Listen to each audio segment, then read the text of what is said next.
outside, we're talking about explosives. It's not, and that's how it works in this sort of offense. It's not some magic trick play that you schemed up.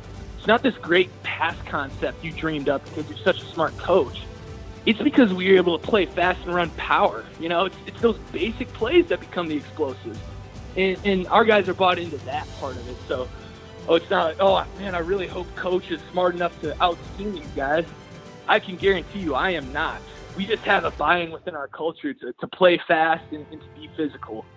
Well, we continue to talk about top-performing offenses from around the country, and joining me today is the offensive coordinator at the University of Wisconsin River Falls, Joe Matheson. Joe, it's great to have you here on the podcast. Yeah, Keith, I really appreciate you having me on. I was telling you, I've been a long-time listener. I've stolen a lot of things off this podcast, so I'm hoping I can have maybe one or two things that help someone.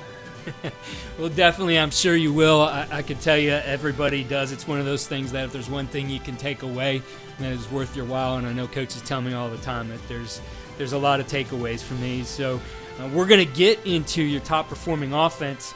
You guys were number 2 in the nation in total offense in 2021 in Division III at 544.3 yards per game. You also put up 43.4 points per game. A pretty balanced offense, 297 on the ground, 246 on the ground, 297 in the air. And in your time there at River Falls, you guys have lit up the record books too and set some marks in there. So we're going to get into all of that, but we're going to talk a little bit about your background, Coach. And I know before we got going, I was excited to learn that you've been a part of Coach Jerry Kill's program. I think he's one of the best in the game still, and certainly I'm sure you have some influences there. But going back to the beginning for you, what was it that made you want to get into this profession and become a coach? Yeah, no doubt. So I was born and raised in Green Bay, Wisconsin. And even though my family wasn't, a bunch of Packer fans, they're actually from down south. Football is important in that community, really at all the levels. So being in a blue-collar town, having a passion for the game, and then being really competitive, I was naturally attracted to the profession. But really what cemented my interest in why I still do it is just that influence you can have, and hopefully a positive one, right, in coaching, where you can provide guys with a tool set or a skill set outside of the game to be successful. So that's why I got into it. In looking back at your development as a coach and, again, your mentors in this game, what are some of those lessons early on that you learned that you feel were really important to your development as a coach, and when you look at it, really are a big part of who you are today? Yeah, I kind of think of it in terms of my 3 different stops at 3 different levels in coaching. So that first stop at the Division I level, the Big Ten level, I had a chance to work with Coach Kill under that staff and, starting doing the laundry. And you're at the highest level, and you get to go to all these great venues, and you're with all these great coaches, but it really teaches you, hey, are you willing to make copies? Are you willing to get the equipment out? Are you willing to wait till the game plan's done to print those things and get them on everyone's desk? What does it take to build a true football program at the highest level? And I think in the end, my biggest takeaway from my experience at the University of Minnesota when Coach Kill was there is just the values he had as a man and as a coach. Those are the things, and really that entire staff. It was a fantastic staff they had there that came up from Southern Illinois, Northern Illinois. But then again, at Minnesota, just taking those values with me to my next stop at Southwest Minnesota State at the Division II level. And at that stop, it was more about the football, the X's and the O's, and really cutting my teeth in recruiting for the first time and understanding what it's like to be on the road, how to be a professional. And then, I was GAing there at the time and graduated and made my way back over to Wisconsin, where I'm from, to University of Wisconsin River Falls, really just a half hour from the Twin Cities. And then, what is my philosophy as a coach? Just having that conviction in what we're doing and then leading people to meaningful results. So that development of, okay, you learn these things at those first couple stops. Can you implement it and be successful in a meaningful way? For what you would do after that with those ideas, with those philosophies, how did you got that opportunity? How did you make those come alive? And obviously you've had success. You're leading an offense now and one of the best in the country in 2021. That transition from where you were learning to now you have to apply it. What things helped you be successful in that transition? Yeah, no, it's an interesting thought because in it's clinic season, right now for us. So we're going to go to the AFCA. We're going to hear really good coaches speak, different levels, different personnel. How can you bring it back home to yourself? So taking that next step for me, something I talk about a lot or something I'm passionate about is, okay, maybe you're not the best offense out there, but can you be great at something? And for us, I started working as a wide receivers coach, and we wanted to be great at perimeter blocking because we felt if we were going to start jumping into this tempo RPO world, we needed to develop a toughness and the ability, we need to spread the football out. Otherwise, we're going to be unsound in the run game. So can we be great at perimeter blocking? So just that one, honestly, that's what we built it off of. Just that one thing. Can we have some pride and toughness in one aspect of our game and build off of that? Because it can be overwhelming at times. If you're not having success, you're not doing well, how can you bring it all home and focus and hone in on something to take that next step? Well, I want to dig into some of that perimeter blocking as we get more into the details of it, but let's start big picture with your offense and just starting with your philosophy that really builds it. What are the things that are foundational to your offense philosophically? Yeah, absolutely. So, we call ourselves the Top Gun offense. I'll start there. We're hurry up, no huddle. So Top Gun offense, we go fast. We're trying to get that thing snapped as many times as we can. We're ultra fast. And, some guys talk about we have the ability to change tempos. We're a multiple tempo team. We, of course, have that ability, but it's really not who we are. We're foundationally a fast team. The next thing is we're ultra competitive. So hopefully if we're doing the right things and we're efficient, we're going to snap it a lot of times. So, yeah, you want to be competitive against the teams you're playing, but our guys are competitive within our own team and within our own unit because if you're going to snap it, we snapped it 117 times against WashU in that bowl game. We snapped it 114 times against UW Oshkosh the week before. Our starting tailback's not going to be in there 114 times. So I think there's been a level of buy-in with our guys. Hey, maybe I'm not the starter, but I might be able to get 30 reps this week if I'm on my task for the week. And then lastly, we're ultra aggressive. Just it's changed how the game was called for us. We went for it on fourth down 49 times. I mean, we're really aggressive in how we call the game, and that's just part of our philosophy. And, the branding side, the Top Gun side of it, it really stemmed from the pandemic because it was really hard to be a Division III football player in 2020. Mm-hmm. You had no games. There was a lot of uncertainty. You're not getting a full ride or anything like that at our level. So what do we do? And it's something I've thought about because in college coaching, we're all great recruiters, or we all want to be great recruiters. But are we recruiting our coaches? Are we recruiting our current roster? And I wanted it to be fun to be a part of our offense. So it's something we did, kind of took off. Our guys bought in to the Top Gun mentality where we're going to be aggressive. And we wanted to just every day you're a part of this offense, we want you to enjoy it because college football, our guys give so much to be a part of this thing. We want it to be fun for them. So that was something we did during the pandemic that I thought helped us and carried over to this season. I'd love to hear the story of how the branding came about. So for you guys, how did you become the Top Gun offense? Where did that idea start, and how did you get it to catch fire? Well, it's funny. I went to business school. I got my MBA. I have a marketing background, so just thinking about tempo teams and how we want to play. And I think about the spaces our kids spend their time, right? Our guys are on their phones a ton. They just are. So a lot of us are spending our time making all these recruiting graphics. And like I said, I thought about it because we were apart from each other during 2020.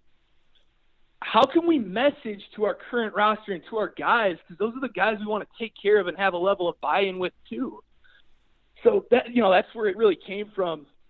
And I'll be honest, I had my hesitations because if you don't do well, it can be, the Top Gun offense can get grounded pretty quick, right? And people will poke fun at you. But I just thought the plus or the upside of it was greater than that.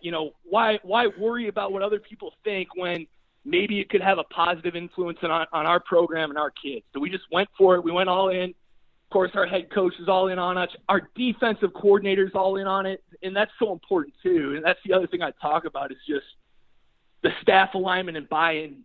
That really needs everything or something like this.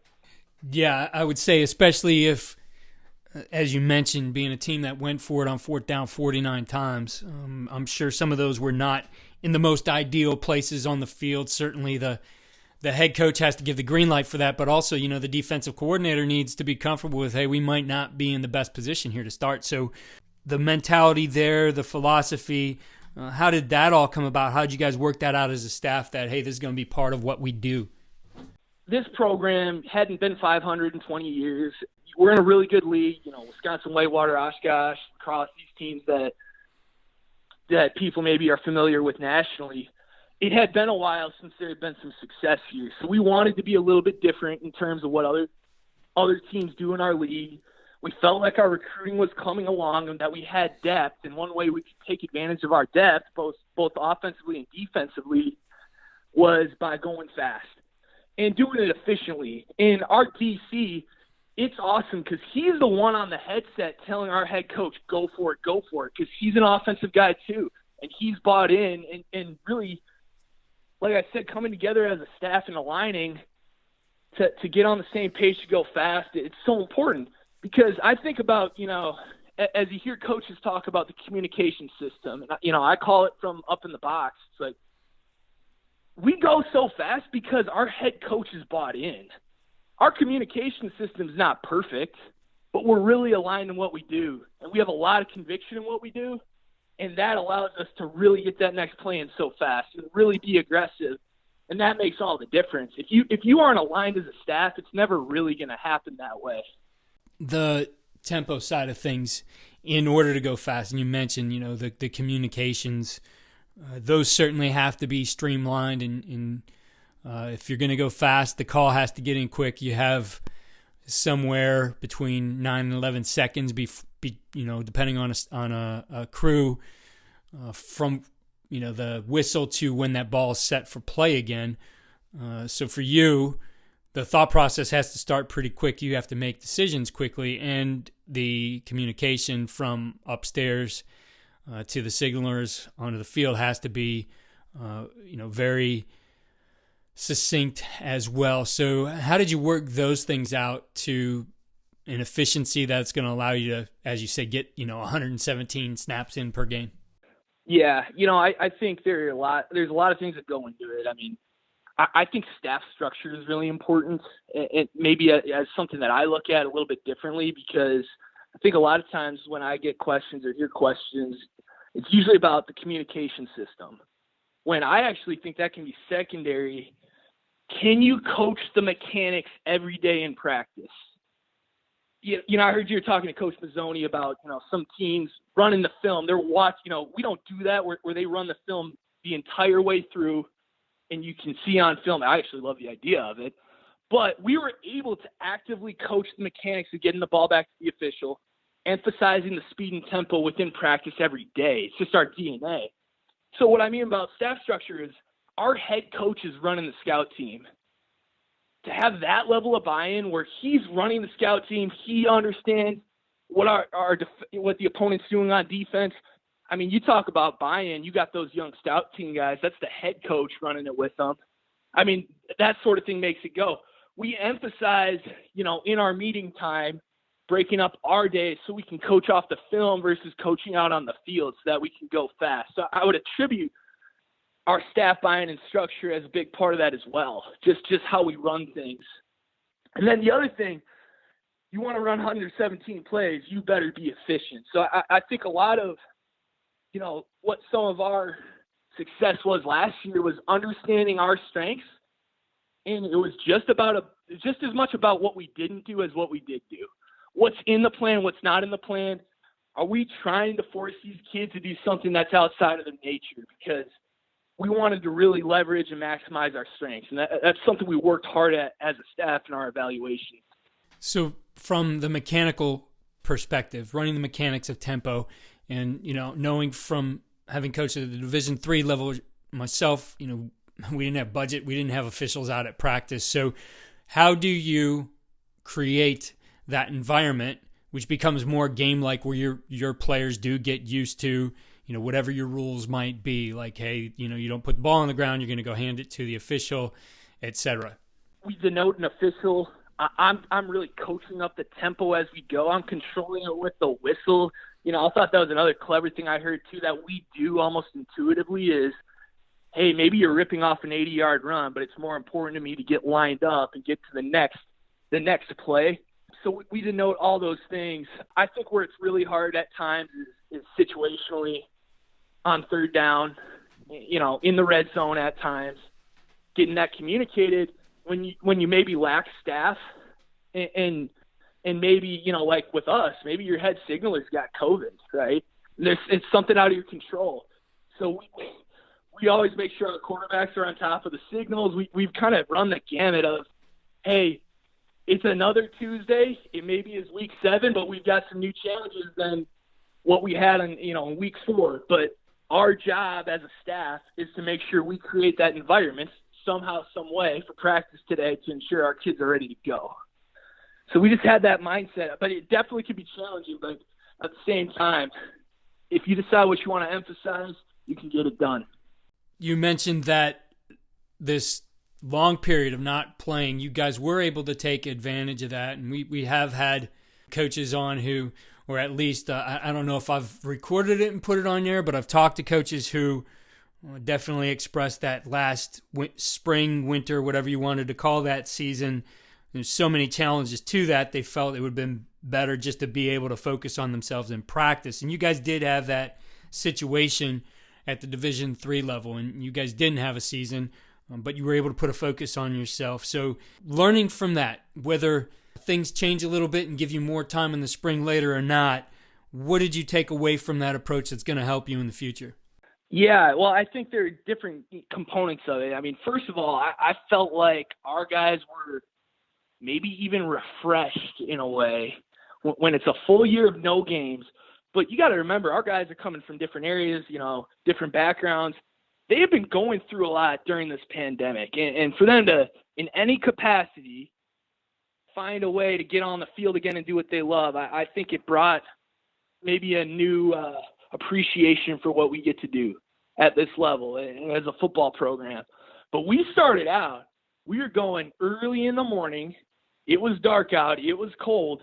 And we had 4 sessions where we split up our guys because we had to integrate everyone in due to the protocols at the time. We had 4 different practices consecutively. Wow. And I think what it did that was interesting is there was a real foundation built. Whether you were a freshman or a senior, for the systems we were running offensively and defensively, you're coaching differently. You're not running that many. You're not really doing team sessions as much. There really was a fundamental component that maybe we never had or sometimes skipped through that we had a lot of value in. We were able to teach the fundamentals with those smaller groups before we ever really got to that full team rep. And maybe there's something to that, and everyone's got their version of it. But that's one thing that stuck out to me while we were able to really hone in on some of those fundamental details for doing your job, depending on your position. And then, I just think at our level, the ability to have more flexibility just for our student athletes throughout the year. And it was because of COVID, but shoot, I almost feels like with how dynamic everyone's schedules are in hybrid classes and all, I think there's some value in having schedule flexibility throughout the year for our guys. Cause like I think it helps some of the student athletes and anything that's in the best interest for them is a good idea. Digging into the structure of your offense a little bit more and starting with personnel and formation, how would you characterize what you guys look like out on the field? Yeah, from more of a football perspective, we're almost exclusively 11 personnel, a lot of on-the-ball, probably more on-the-ball tight end than most teams we broke down or saw. We will get off the ball, we can be in spread formations within 11. And just staying in that grouping obviously allows us to go fast. We're not personnel changing. We're not allowing the defense to sub out. And within our run game, we're running power. We're running front side pin and pull, inside zone in we're really downhill in our run game, and that's a big philosophy we have. And then our RPO game is gonna allow us to stretch the field laterally. It's gonna stretch so we don't really have a lot of schemed up runs to get to the edge. We're gonna RPO our way out there, and then we're looking for ways to stay efficient by using our personnel, and again, using the advantage of being aggressive. We really saw it as a huge advantage to us. I mean, shoot, I could flip on the tape and teams are in all these different coverages. Well, if they can't personnel change into nickel, or if they can't do these different things they like to do, what's their comfort zone in all these different scenarios, we felt like we had that advantage. And one thing I always say too is I think coaches, and this is my opinion, of course, I think coaches sometimes miss. Yeah, there are those advantages to going fast, but defenses, I mean, they've been seeing this for a long time now. I mean, You're not going to fool a defense by going fast anymore. To me, the power is in our execution. I just believe we were able to execute at a higher level at our tempo. So we can execute at our tempo better than you can at our tempo. So how can they replicate? I mean, they're drawing it up on cards or go route or whatever they have. Can they replicate our tempo and execution? That's what, and our kids are confident that they can. So that's where our edge comes from, we believe. So I would agree with you, too. Early on, the advantage just came from tempo. But defenses have caught up. They do a lot of the things that offenses do now, one-word calls, etc., and they're able to communicate more efficiently so that they can do more. But when you look at some of remember back to the Chip Kelly Oregon days where you'd watch them and what they were doing, and sometimes a whole bunch of people would be wrong on the execution side, but there was a bust in the defense and the guy's off for a big play. So I think you've hit on something important there, the execution at a high tempo. And so for you, what's the keys to coaching that up? Well, I think part of it's the emphasis, right? And what do you want to have in? Why do you have it? And that's where, within a staff, you really can duke it out on the whiteboard and in evaluations, because there's always a better play. And I try to de-emphasize the plays themselves at times and emphasize the philosophy and the personnel, if that makes sense. So how can we attack with our personnel within our system? Because it's kind of that chicken and egg thing, right? Well, it's based on your personnel, but you still need to have a system. They're both important. So just balancing that relationship of getting the ball to the right guys while still having enough scheme in to keep the defense honest. And it can be tough at times, and we get it wrong all the time, but that's the tension that's always there. The natural tension within the staff is, do we need to add something? Are we doing the right things? And, that's what we're all evaluating this time of year too. And it's going to change for next year. That's why we're an easy breakdown. You go through our clips, I mean, you're going to get what we're doing, but like I said, can you defend it, and can you stop us with your personnel? In looking at the way you guys run the ball, because as I said, you guys were not 50-50, but pretty close as far as the yards in your run game and in your pass game. Now, do you attach an RPO to all of your runs, or are there some runs that are just run-only plays? Oh, there's always an RPO attached, always for us. And it's interesting, we're not striving for balance. And I think the air raid guys talk about it a lot. I think it's a little different with us. We don't maybe have the exact same philosophy, but I always say, I put it this way. It's about applying pressure more so than it is about balance. So if you want to, we have good defenses we face in this league every week. And is it more important to run the ball here in Wisconsin? Is it more important to be dynamic in the pass game? Well, I mean, it's really both are important. And where I say applying pressure is we're very content to run it for 500 yards, right? If you're gashing up the middle, we'll do it all day. But the reality is these teams are too good. You have to have a level of balance in order to fully attack the defense. So it's more out of necessity than it is any sort of premeditated, boy, I hope we get this many yards passing. It really just naturally happens because of, like I put it that way. Hey, we have to apply pressure in different areas in order to keep them honest. Now, you had mentioned the blocking before on the perimeter, and I know you coached the wide receivers in this past season I worked with a wide receiver, just film work, a lot of Zoom work where we were looking, week to week and talk about the game plan and look at the things he was doing in the game. And I think it's a very undercoached part of the game, especially when you get into the RPOs, is the transition from being a potential receiver on a play into being a blocker. And I know that was something early on when I started working with it as a high school receiver, showing him, look what would have happened here if you'd have saw balls not to you and you immediately transitioned into a blocker instead of watching the play for a couple seconds and then trying to do something. I said, look where your path would have taken you and look what you might have done to spring this play. So for you, keys to coaching up, especially in the RPO, the transition from receiver to blocker. Yeah, it's so important for us. And that's why I love coaching this position and coordinating at the same time. Because like I said, it's about what you emphasize. I think so much of it is just belief and toughness and getting buy-in within the room. We always talk about being a boxer, active hands, active feet. These are not knockout shots. That's where the refs love to throw the flags out on the perimeter. They're always watching.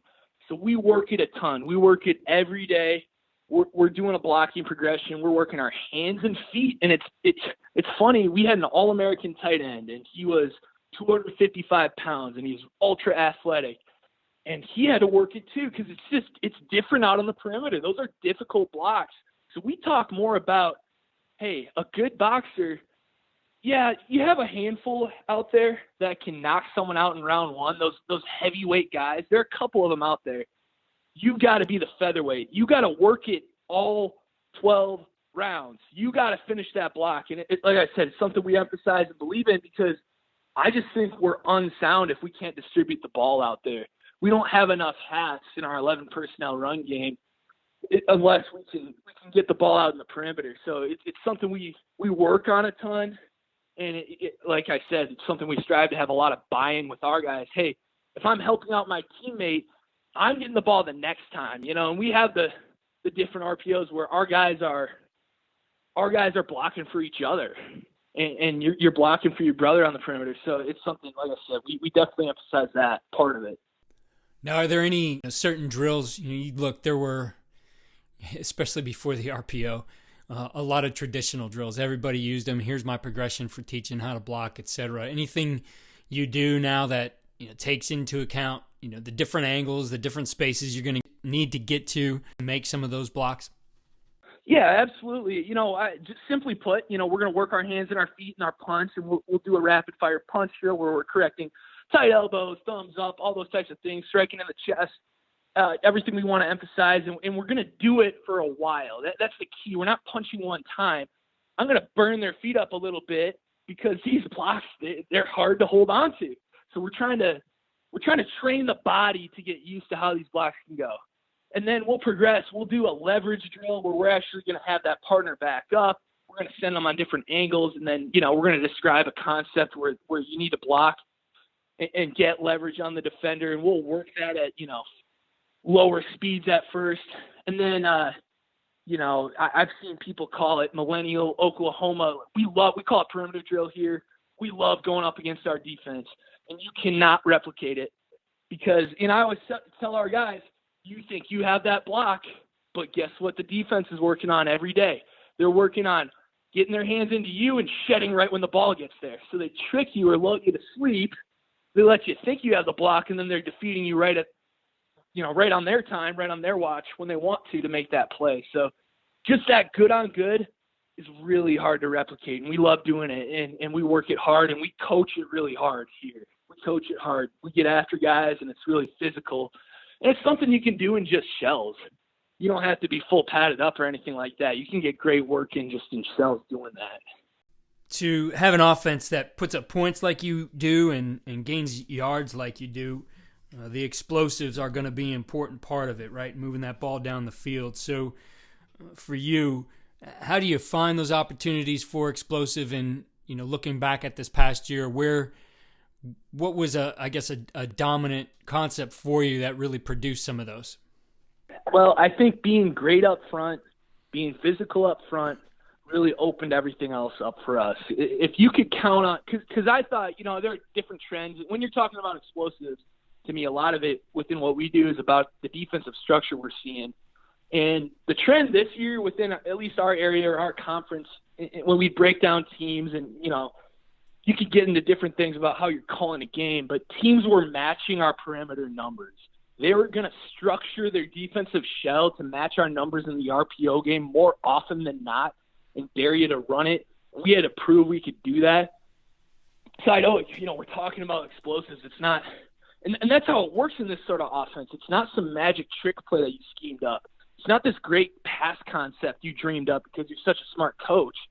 It's because we were able to play fast and run power. It's those basic plays that become the explosives. And our guys are bought into that part of it. So, it's not like, man, I really hope coach is smart enough to out-scheme these guys. I can guarantee you I am not. We just have a buy-in within our culture to play fast and to be physical.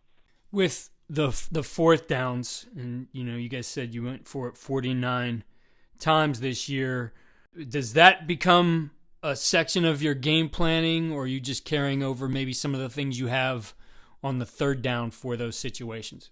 It's interesting because if you're in a field zone or if you're able to stay efficient and play the way we wanted to play, it changes your down and distance, right? Because third down can now be second down. And if third down, second down, maybe you can take a shot on third and short. Maybe you could, it really opens things up for you. So, for us, yeah, it just kind of slid it down to fourth down and down in distance. But it's just like anything. That's why I listen to the analytics debates that go on at times. And I think the one thing that is sometimes missing, right? How many times should you throw it? How many times should you do this? How many times should you go for it? Well, you better understand your personnel and what you're able to execute with that group against what you're seeing. I just think that context is lost a lot of times. So for us, I don't want to simplify the answer. A lot of it has to do with what we think our advantage is against that team, right? And what kind of schemes and structure we're seeing. So I think I know that's kind of a non-answer, but for fourth down calls, it just becomes third down. Yeah, it really does. And then third down can be a shot down, or it can be a way to get some yardage back so you can get to some of those more comfortable calls against the looks you're getting. Yeah. Well, and for you, I'm sure it's important to know at some point in that series early, whether that's first down or second down, that you do have that fourth down, because it does change the mentality. I know, in talking to different coaches, if they know they got fourth down, one of those first three downs is going to be a shot play, right? If they don't convert, end up to fourth, yeah, they end up in that whatever a third down situation might be. So for you guys, what's the process, or how are you able to know that you are going to have four downs so you can kind of account for that as the play caller? I think we went into every game where our head coach, he had a field zone in the down and distance. So the further you go down in the field, the longer the down and distance you could go for potentially, right? If you're on your own 35, it better be 4th and 1. If you're on the other end of the field, maybe you'll go for it on 4th and 11, right? So there was that, but I mean, honestly, I think it happened within the context of the game. The one thing I will say that maybe would give some insight in our style of play or the thought process is the few times we blinked, and it just happens naturally. It's going to happen where, maybe we thought we were going to go for it and we decided not to, or fight, and then decided we should, or we took a timeout, or the other team took a timeout. Anytime we blinked and got out of our flow of the game, those are the times we got stopped. That's something I just observed looking back on the year. And we were, at 69% for our fourth downs, which is pretty good. Those times we weren't going without hesitation were the times we got stopped. So it's just something I think about in the context of, hey, being that aggressive and going for it. Now, do you guys base any of these decisions, whether it's game planning before or on the field? There's a number of tools.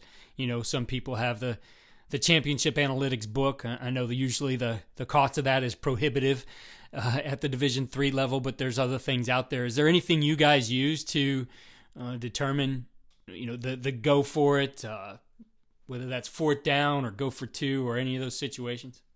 No, I think it's a lot like the tempo thing. Like tempo thing's great when you're moving the ball and scoring, right?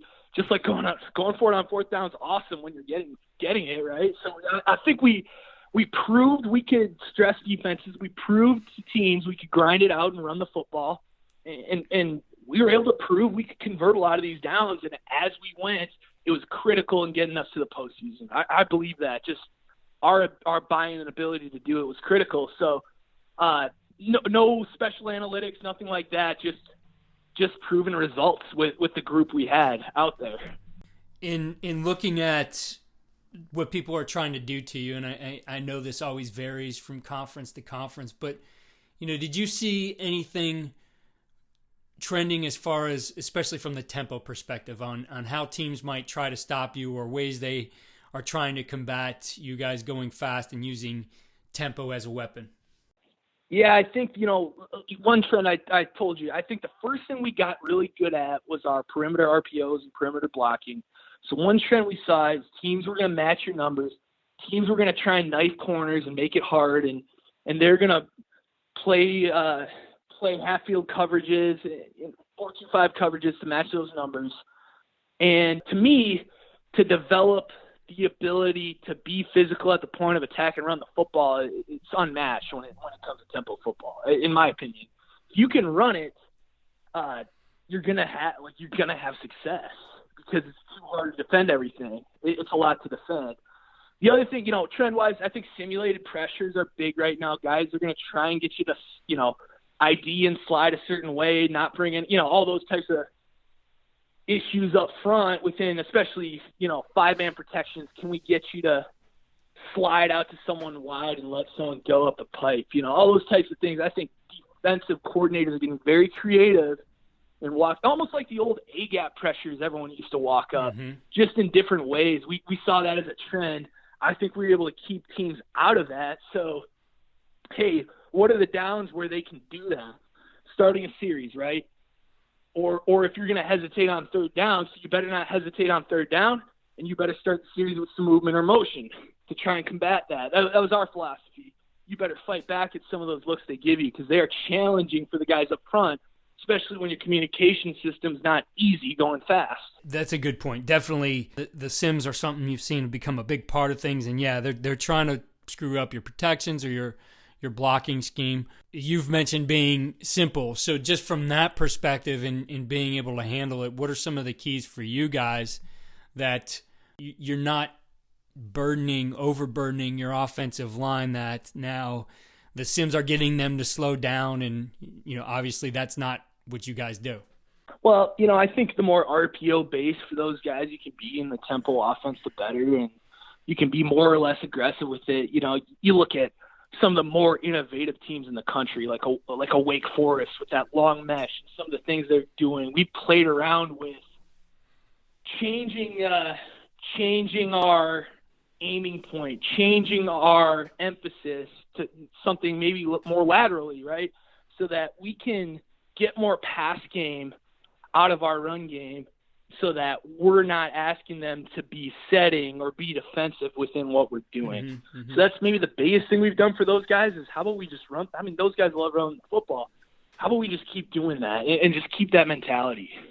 I love it. Well, Coach, you shared a lot of great things here today, and to finish things up, when you look at all the things you do as the coach, whether it's on the field, off the field, in the classroom, what's the one thing you'd say you do that gives your players the winning edge? I think without a doubt it's consistency.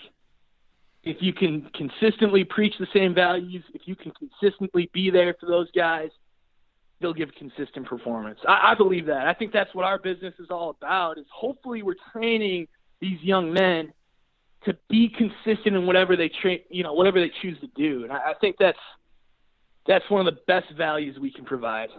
For our listeners out there who want to learn more about what you do or connect with you, what's the best way to do that? I would say probably on Twitter. My handle is @CoachJMath. I try to respond to everything I can. I know it can be crazy this time of year with recruiting and everything flying around. I also got email at joseph.matheson, MATHESON, @uwrf.edu as another avenue. Coach, it was great to talk ball with you here today on the podcast. I look forward to, hopefully seeing you here at the AFCA in San Antonio, and best of luck to you and the Falcons in 2022. Absolutely, Keith. Thanks so much for having me on. Like I said, I listen all the time.